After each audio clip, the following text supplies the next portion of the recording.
अपना अधिकार पाना है, जोगिंदर को जिताना है। जोगिंदर जादव जिंदाबाद, जिंदाबाद जिंदाबाद। वेला पंचायत जिंदाबाद, जिंदाबाद जिंदाबाद। गरीब के मसीहा जिंदाबाद, जिंदाबाद जिंदाबाद। साजिश में जोगिंदर जादव के, साजिश में जोगिंदर जादव के फसौला बोरी यारी तुहर भारी पोरी। जनता कहेले लालकारी तुहर भारी पोरी। जनता कहेले लालकारी तुहर भारी पोरी। जनता कहेले लालकारी तुहर भारी पोरी। सोचिए के मोहरा लागई है भैया, सोचिए के मोहरा लागई है भैया। जोगिंदर भैया के मुखिया बनई है भैया, जोगिंदर भैया के मुखिया बनई है भैया। जनता कहेले लालकारी तुहर भारी पोरी। जनता कहेले लालकारी तुहर भारी पोरी।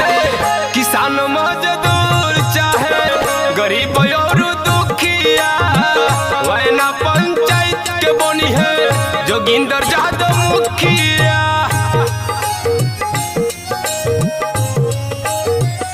भैया हो किसान मजदूर कहे गरीब और दुखिया, वैना पंचायत के बनी है जोगिंदर जादव मुखिया।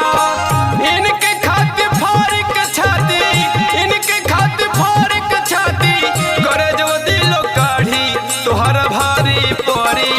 जनता कहेले लालकारी तुहर भारी पोरी। जनता कहेले लालकारी तुहर भारी पोरी। बबुआ रे हाय देख जोगिंदर भी कितना साफ सुथरा छवि के बानी। आई विरोधी जोन बाड़े बेवजह इनका के लोग फसावता, लेकिन सच्चा इंसान इंसान होला नु। कहीं दागी ना लगी, आगी लगी आगी। अब की फिर जीत के बानी है के पूरा जनता समझ लिया हो।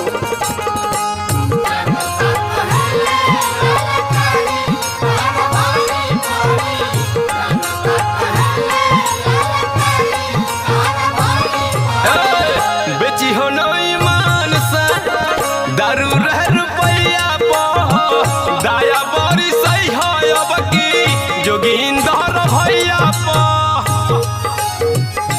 भैया हो ईमान बेचे के नहीं खे, बेची हो नई मान सा दारू रह रुपया पो, दाया बोरी सही है अब की जोगिंदर भैया पो।